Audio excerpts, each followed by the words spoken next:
Jake and I had been together for 3 long years, but that last year, it wasn't just a relationship. It was pure psychological warfare. He started checking my phone, demanding to know where I was, who I was talking to. God forbid a male coworker texted me about actual work. Jake would explode with irrational jealousy. He'd even make these snide jokes about me being unfaithful right in front of our friends. When I get upset, he'd just smirk and say I was overreacting, adding that guilty people get defensive. The most infuriating part was that I never cheated. Not once. I was completely, painfully faithful, all while he was projecting his own disgusting behavior straight onto me. It was my best friend, Teresa, who finally caught him. She'd been my sister since high school, my rock. One night, after another one of Jake's wild accusations, she came over. I showed her a text where he was questioning why I was 15 minutes late from grocery shopping, practically accusing me of meeting someone. Teresa got this strange look on her face. Then, she showed me her phone. There was Jake's dating profile, active that very day. His bio actually said he was single and looking for fun. My stomach dropped. Teresa confessed she'd suspected for weeks. A friend of hers had matched with him, recognized him from my social media, and Teresa had been quietly gathering evidence, wanting to be absolutely sure it wasn't some horrible misunderstanding before she broke my heart. That night, something inside me snapped. We formulated a plan. Teresa would create a fake profile and try to match with him, just to see how far he'd really go. Within hours, she matched. He didn't even hesitate. Their chats were beyond vile. He told her he was single, complained about his psycho ex. That was me, apparently, who he was trying to break up with, but she wouldn't take the hint. When Teresa asked why he didn't just end it, he wrote, "She pays half the rent and does all the cooking and cleaning. Why give that up until I find something better?" Then, he started sending her screenshots of conversations with other girls he was seeing, where they would openly mock me. He called me the most hideous creature and something so repulsive to these women. One message from Jake read, "I almost gag when she tries to kiss me," and some girl responded, "You're such a saint for putting up with her. I would have left ages ago." Jake wrote back, "It's complicated, but not for long. I promise." These were messages to multiple women, all while he was accusing me of cheating, all while I was cooking his favorite meals, doing his laundry, and desperately trying to prove my loyalty to him. The betrayal was a physical ache. I didn't confront him right away. Teresa and I decided we needed more than just evidence. We needed a plan, not to get him back, but to absolutely demolish him. For the next few weeks, I played the perfect girlfriend. I smiled when he kissed me goodbye in the mornings, still cooked his meals, and did his laundry. I even apologized when he accused me of flirting with the delivery guy, who literally just handed me our food and left. All the while, my mind was buzzing with cold, calculated revenge. One night, Jay came home late, smelling like unfamiliar perfume. When I casually mentioned it, he got furious, saying I was paranoid and maybe I should talk to someone about my insecurities. He even suggested I might be depressed, claiming I hadn't been myself lately. I just smiled, apologized, and mentally added that to my ever-growing list of reasons he deserved what was coming. I started going through our finances. We had a joint account for bills, but Jake also had his own savings account that he was so ridiculously proud of. He was always talking about how disciplined he was with money, how he was saving for our future. What a sick joke. Looking at our bank statements, I saw large withdrawals on nights he claimed he was working late. Expensive restaurants, hotel charges, gift shop purchases. That's when I knew exactly where to hit him, his ego and his wallet. I remember my cousin Vicky. Everyone always said we looked similar, except she was the prettier version of me. Thanks, family. She had the same dark hair and eyes, but was taller with a better figure, as my mom would constantly remind me. She'd been a model in college and still turned heads everywhere. And she owed me a favor after I helped her through a really rough breakup last year. I called Vicky and Teresa for an emergency meeting, laying out my entire horrifying situation. Vicky was absolutely furious on my behalf. She said what Jake was doing wasn't just cheating, it was emotional abuse. And she was right. Teresa showed Vicky all the evidence she'd gathered, and Vicky couldn't believe someone could be so cruel while pretending to be the victim. By the end of our 3-hour conversation, I wasn't just angry anymore. I was calculating. Cold. Ready. That night, as I watched Jake texting on his phone with that stupid little smirk on his face, probably telling some other woman how hideous I looked while simultaneously accusing me of texting someone, I made my decision. I had my plan. Something that would make Jake regret every single word he ever said about me. Something that would hit him exactly where it would hurt the most. Teresa and Vicky were all in, and together we were about to teach him the lesson of a lifetime. Our plan was like something straight out of a heist movie, except it was real and I was living it. We decided Vicky would accidentally run into Jake at his gym. He went to a fitness club downtown every Tuesday and Thursday like clockwork, supposedly for training sessions.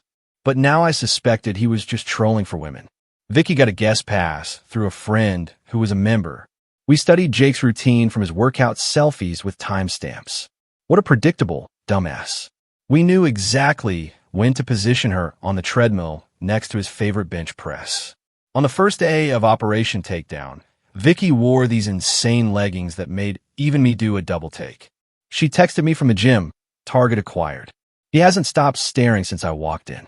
What happened next was so predictable, it was almost boring. Jake accidentally bumped into her while getting a towel, started a conversation about protein shakes or some nonsense, and asked for her number to share workout tips. By that evening, he was already texting her. I sat with Vicky on my couch, reading every message, my stomach in knots. Teresa brought wine and takeout, insisting we needed fuel for the psychological warfare ahead. The texts were exactly what you'd expect. Compliments about how fit she looked, questions about whether she was single, suggestions they should grab a protein shake sometime. Here's the kicker. Jake had no idea Vicky was my cousin. We look similar, but not in an obvious way unless you're really paying attention. And Jake never really paid attention to me anymore. The plan was simple but devastating. Vicky would date him, get him completely hooked, make him spend obscene amounts of money on her, and then eventually, we'd reveal everything. Meanwhile, I continue playing the unsuspecting girlfriend while secretly enjoying watching him dig his own grave, financially and emotionally. Vicky and Jake had their first date 3 days later. He told me he had a work event that night. I kissed him goodbye, told him to have fun, and then immediately drove to Teresa's apartment, where we tracked the whole evening through Vicky's play-by-play texts.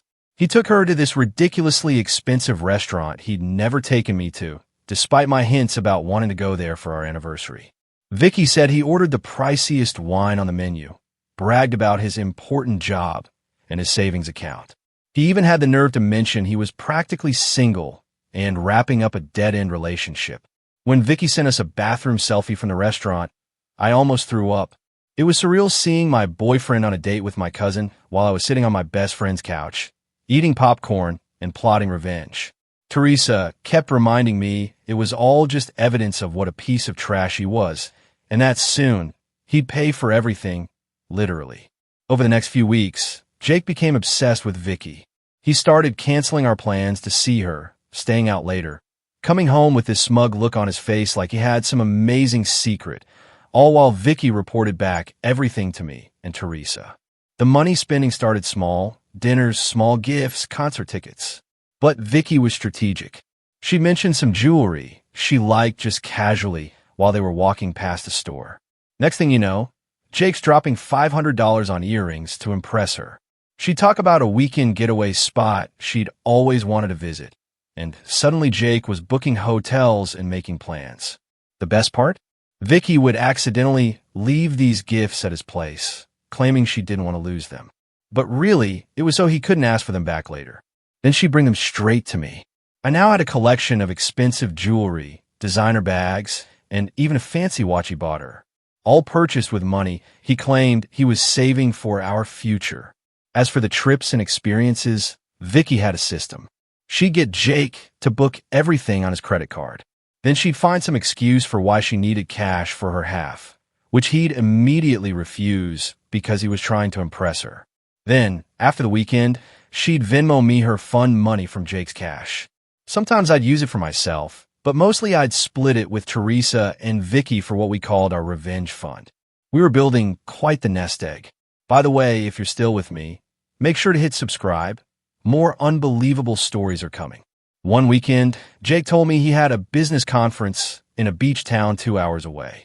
What he actually had was a romantic weekend with Vicky at a luxury resort. Vicky somehow convinced him she needed $800 in spending money for spa treatments and shopping. He handed it over without question. That money funded my spa day with Teresa at a local place while he was gone. We got the works, massages, facials, mani pedis, all on Jake's dime. We even posted pictures, knowing Jake never looked at my social media anymore. The whole time, Jake was getting bolder with his lies to me. He started working late 4 nights a week, had business trips on weekends. Once, he even claimed his mom was sick so he could take Vicky to a wine country resort. His mom called me that same weekend to ask if we wanted to come over for dinner. I made up some excuse about Jake having food poisoning. Keeping up my end of the charade was exhausting. I had to pretend everything was normal, had to keep cooking his meals, doing his laundry, smiling when he kissed me with the same disgusting lips he'd been using on my cousin. Things got more complicated when Jake started telling Vicky about his horrible girlfriend, meaning me. Vicky would record their conversations, legal in our state with one-party consent, and send them to me. Hearing him call me desperate and clingy and totally oblivious made me want to burn his entire life to the ground. The worst was when he told Vicky he couldn't wait to be done with a dead weight, and that the only reason he hadn't broken up with me yet was because it's just so convenient having someone split the bills and do all the household crap. He literally called me his Roomba that also pays rent. When I heard that recording, I smashed a glass against the wall when Jake wasn't home. Teresa had to come over and help me clean it up before he got back. But even through the pain, the benefits of our scheme were starting to pile up. Vicky convinced Jake to buy her a new iPhone because hers kept dying. She immediately gave it to me since my screen was cracked. She got him to buy designer shoes in her size, which was actually my size. She even managed to get him to pay for a weekend yoga retreat that she never attended. I went with Teresa instead, laughing the entire time about how Jake was funding my relaxation while believing I was at home doing his laundry.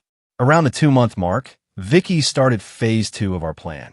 She began talking about how stressed she was at work, how she needed a real vacation. She strategically mentioned places she'd always wanted to visit, coincidentally, places I had mentioned wanting to go.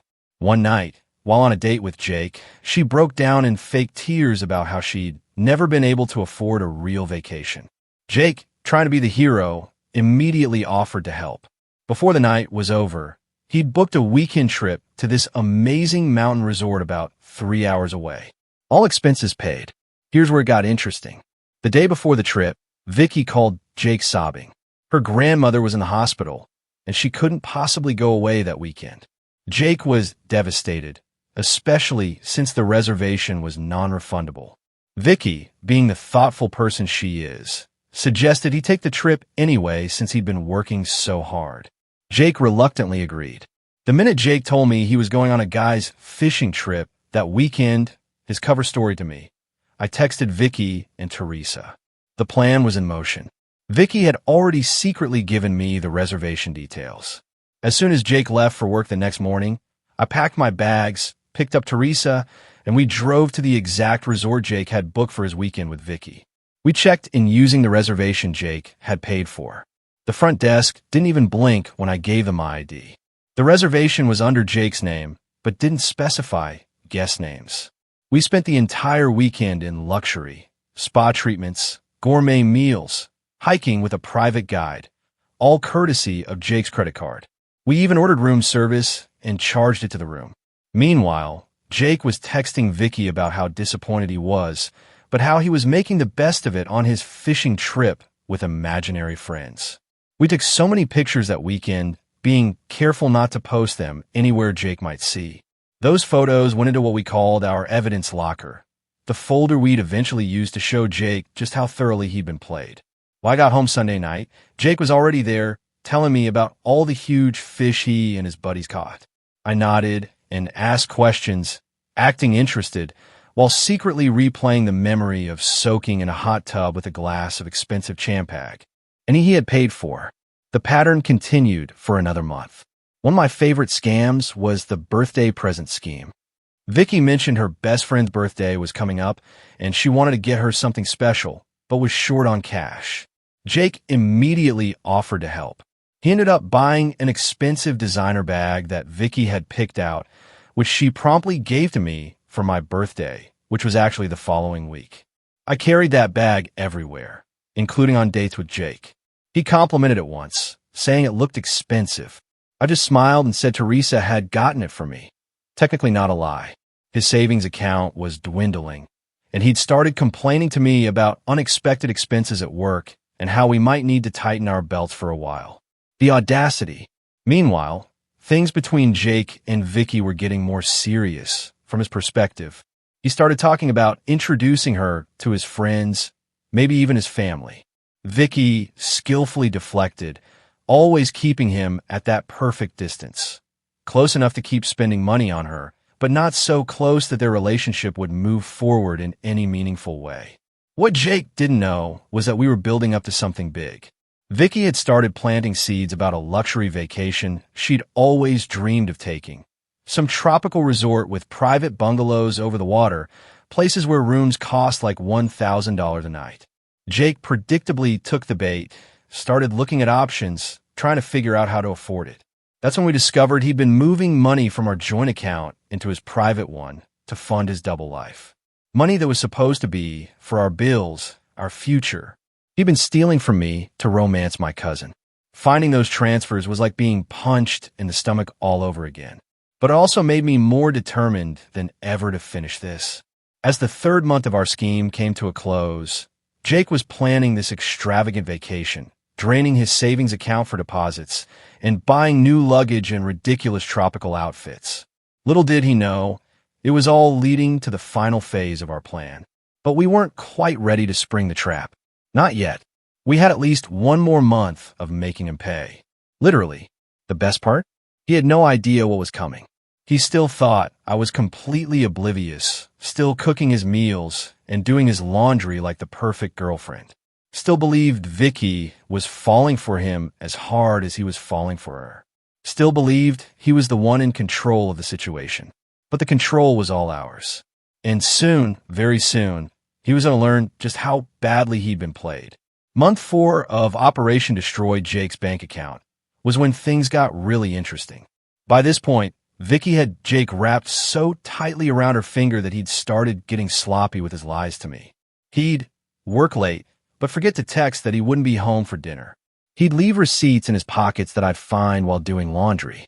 Once, he even called me by Vicky's name when he was half asleep. I had to bite my tongue so hard I tasted blood. Meanwhile, our revenge fund had grown to almost $4,000 in cash from all the money Vicky had extracted from him and shared with us. Teresa had benefited too. We'd take turns with the spa packages and restaurant gift cards Vicky would get out of him. One night, Jake came home looking stressed. He sat me down for a serious talk about our finances. Apparently, he was experiencing some temporary cash flow issues and needed me to cover more of our shared expenses for a while. Could I possibly pay the full rent next month instead of just my half and maybe handle the utilities too? He promised he'd pay me back once his work bonus came through. I almost lost it right there. This jerk was spending thousands on my cousin while asking me to cover his basic living expenses. But I kept my cool, nodded sympathetically, and agreed to help out. What choice did his oblivious girlfriend have? As soon as he left the room, I texted Vicky and Teresa, "Phase escalation starts now." The next day, Vicky called Jake in tears. Her car had broken down, and she needed $600 for repairs ASAP. Jake, despite having just told me he was broke, somehow found the money within hours. Vicky took the cash, thanked him profusely, and then split it with me and Teresa. We went shopping while her perfectly functional car sat in my apartment complex's guest parking. But the real gold mine was the tropical vacation planning. Vicky had convinced Jake to book this ridiculously expensive resort in Bora Bora. Jake was struggling to come up with the money, but Vicky kept sending him pictures of the place, talking about how it would be the most romantic week of their lives. I watched from the shadows as Jake started selling things to fund this trip. His prized vintage guitar collection that he'd never let me even touch sold on eBay. The expensive watch his grandfather left him pawned. His crypto investments he was so proud of liquidated at a loss. All while telling me we needed to cut back on luxuries like my silly morning coffee and Netflix subscription. One night while Jake was in the shower, I checked his phone and saw he'd taken out a personal loan for $15,000. The absolute madness. Going into debt for a woman he'd known for less than 4 months, while telling his girlfriend of 3 years that we needed to economize.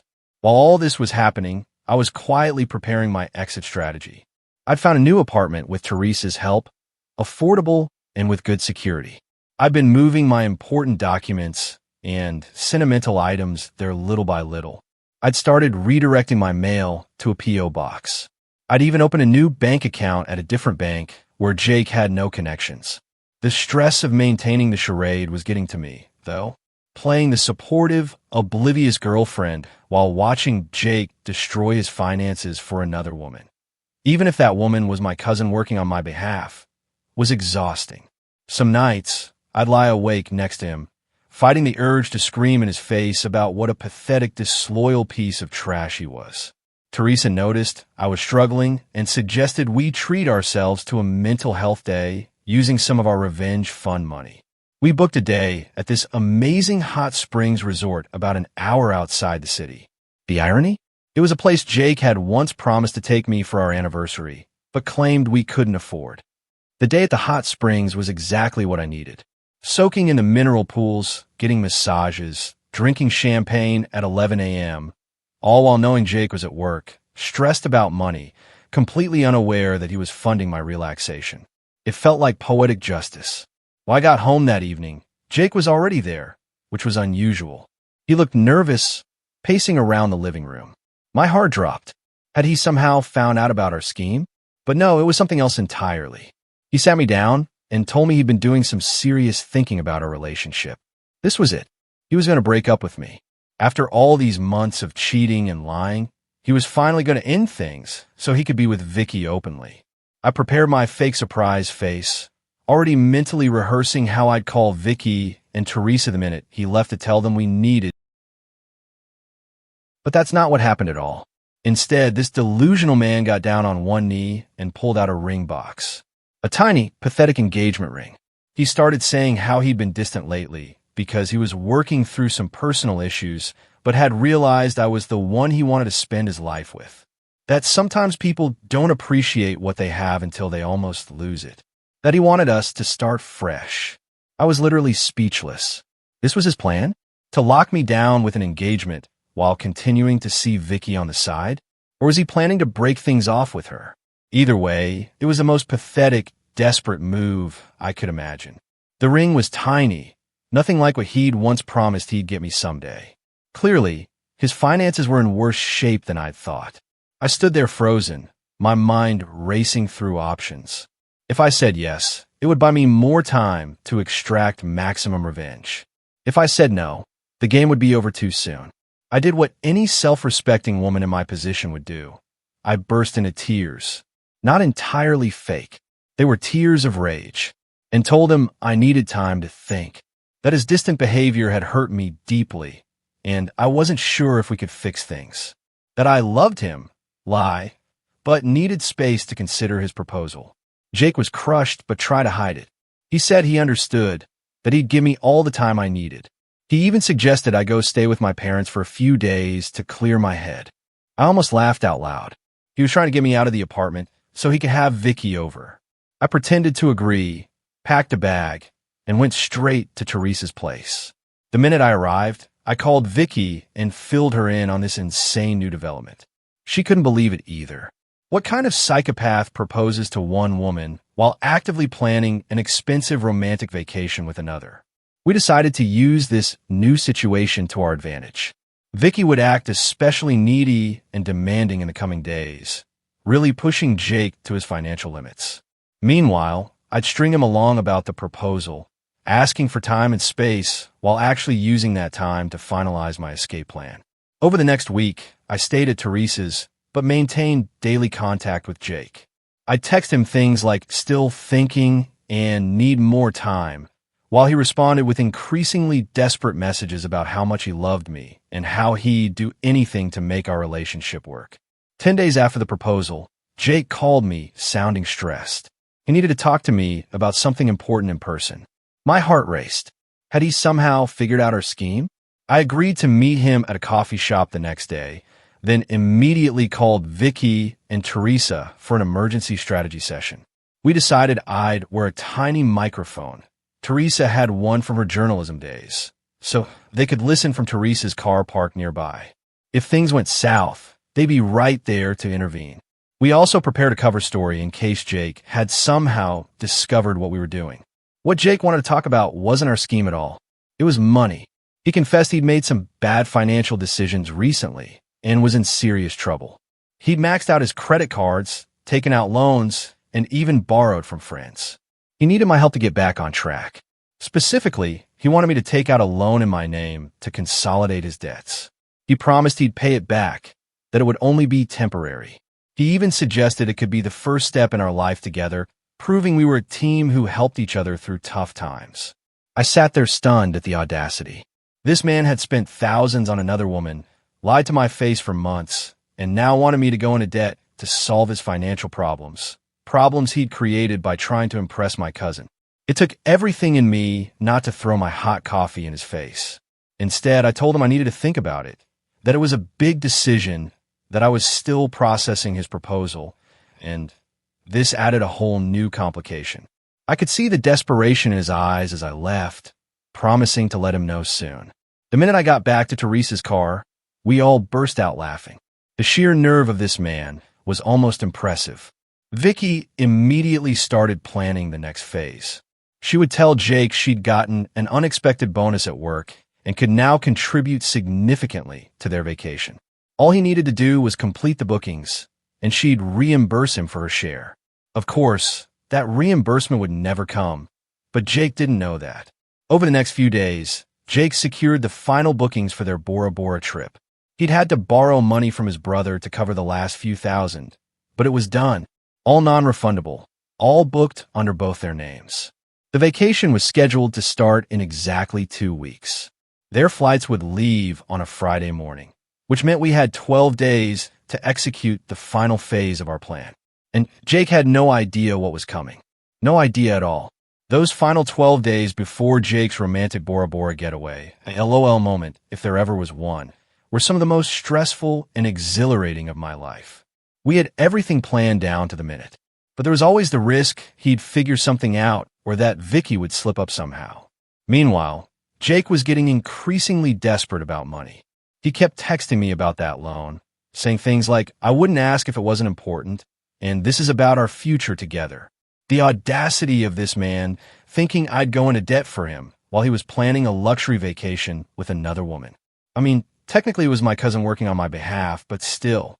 I finally agreed to meet him for dinner to discuss our relationship and the loan situation.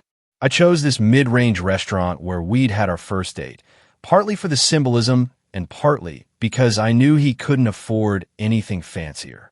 At this point, I spent extra time getting ready, making sure I looked amazing, hair perfect, makeup flawless, wearing this red dress he'd always loved.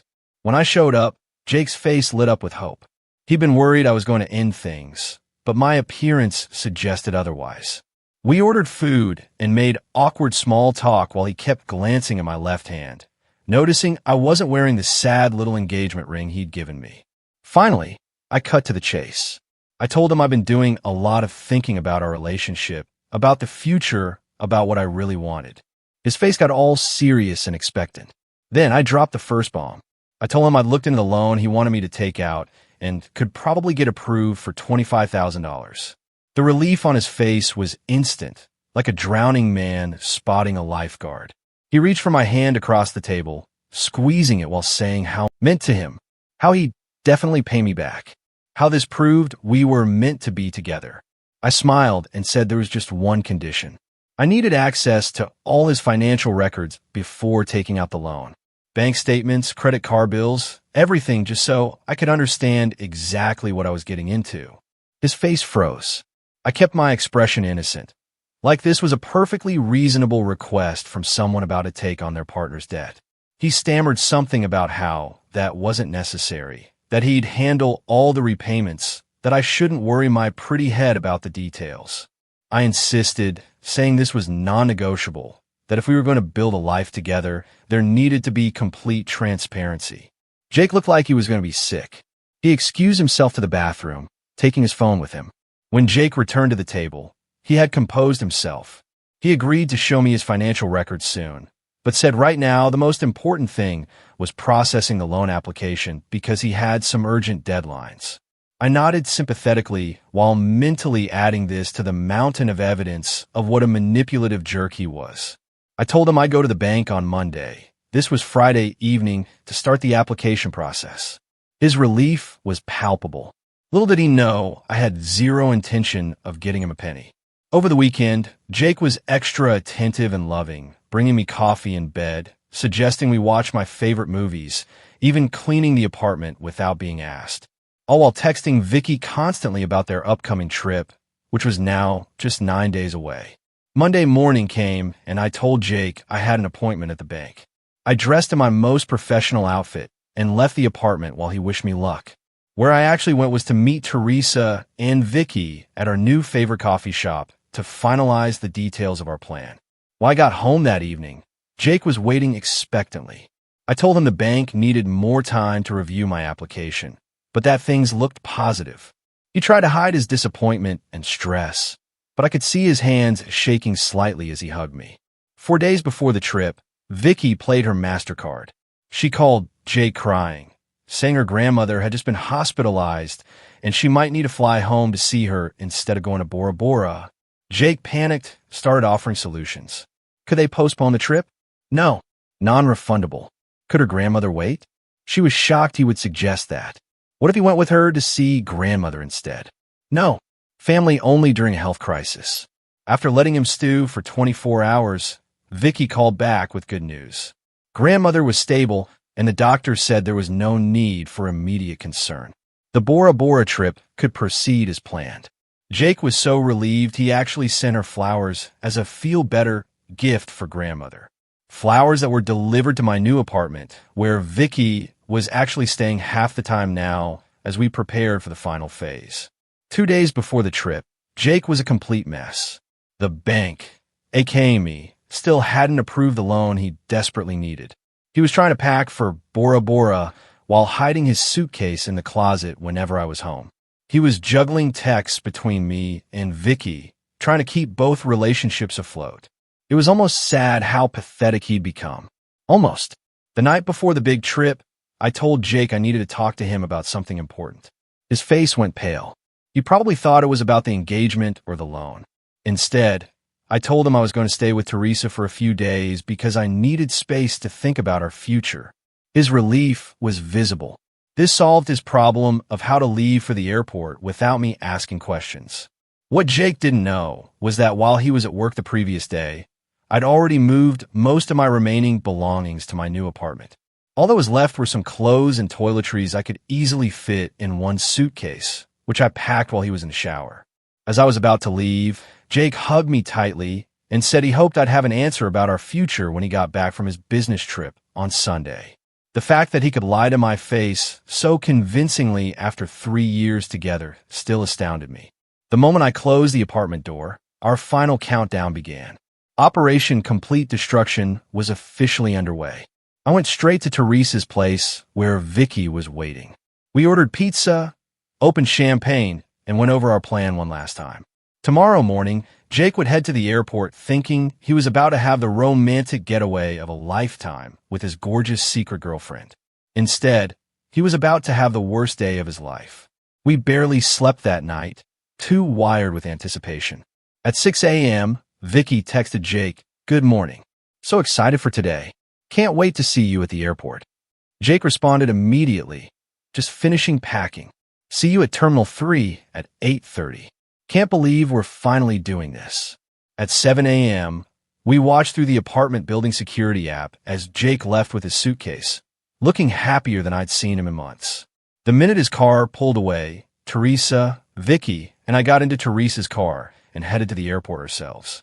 not to fly anywhere, just to witness what was about to unfold. We arrived at Terminal 3 around 8:15 and positioned ourselves at a cafe with a perfect view of the check-in counters. Jake arrived at 8:25, looking around eagerly for Vicky. He checked his phone, texted her, then went to stand in the check-in line for his flight. At exactly 8:45, when Jake would be approaching the counter, Vicky sent him the message we'd carefully crafted the night before. It was a selfie of me, Vicky, and Teresa together, all smiling, widely with middle fingers up. Beneath it, Vicky wrote, "Surprise, you piece of garbage. Hope you enjoy your $17,000 vacation for one. Your girlfriend knows everything." We watched from our hiding spot as Jake received the message. He froze in the middle of the check-in line, staring at his phone. His face went from confusion to shock to horror in seconds. He looked around wildly, as if expecting to see us. Tried calling Vicky immediately, straight to voicemail because she'd blocked his number. Tried calling me. Same result. Jake stepped out of the line, still staring at his phone in disbelief. He slumped onto a nearby bench, frantically typing, probably sending desperate messages that would never be delivered. We watched this go on for almost 20 minutes before he finally got up and walked zombie-like toward the exit, dragging his suitcase behind him. Jake spent the entire day calling us from different numbers, leaving increasingly desperate voicemails. We ignored them all, focusing instead on phase 2 of our final plan. I'd also left a carefully worded letter on the kitchen table outlining exactly what we knew, along with printed copies of some of his worst messages about me, including the ones where he called me the most hideous thing and his Roomba that also pays rent. The letter explained that if he contacted me or Vicky again with any threats or harassment, the entire evidence folder would be sent to his parents, his boss, and posted publicly. Was all of this strictly necessary? Probably not. Was it deliciously satisfying after months of his psychological abuse and cheating? Absolutely. That evening, Jake showed up at the apartment to find he couldn't get in. The security camera caught his meltdown in the hallway as he realized just how thoroughly he'd been played. Over the next few days, Jake cycled through every emotion possible. He sent emails begging for forgiveness, then angry ones calling us crazy witches, then pitiful ones about how he'd lose his job if he couldn't repay his debts. Exactly 1 week after the airport incident, we executed the final part of our plan. Vicky, Teresa, and I booked ourselves into a gorgeous local spa resort for the weekend, paid for with the last of our fun money.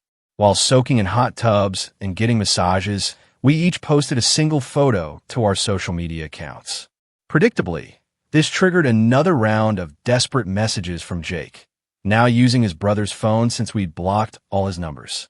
He couldn't understand how we could be so cruel and heartless. He claimed what he'd done wasn't that bad compared to how we destroyed his life. The lack of self-awareness was truly spectacular. In the months since then, Jake has tried various tactics to contact me. He even sent a letter to my parents' house. They forwarded it to me unopened. What he hasn't done is repay any of the money he took from our joint account or explain to his family and friends why he suddenly had to move back in with his parents at 30. As for the financial aftermath, Jake is apparently working 2 jobs trying to pay off his debts. The vacation packages, flights, and hotel reservations were all non-refundable, just as Vicky had insisted when booking. His credit score is destroyed. His savings are gone. Meanwhile, I'm thriving in my new apartment. I've been promoted at work. I'm wearing designer clothes and jewelry that technically Jake paid for. I'm planning a real vacation with Teresa and Vicky next summer. One that we will pay for with our own money, because we're not pathetic cheaters who have to manipulate people to get what we want. Last week, Jake showed up at my apartment building at 3 a.m., clearly drunk, crying to my Ring doorbell camera about how he'd made the biggest mistake of his life and would do anything for another chance. I watched the live feed from my phone, cozy in bed, and did the only reasonable thing. Sent the video to Vicky and Teresa so we could all laugh about it together. Then forwarded it to building security to have him removed from the property. 20 missed calls later, he finally gave up. I slept like a baby that night, knowing he was suffering while I was absolutely thriving. That, my friends, is what you call karma. And it is beautiful. What do you think? Was this the ultimate revenge? Or did we take it too far? Let me know in the comments below.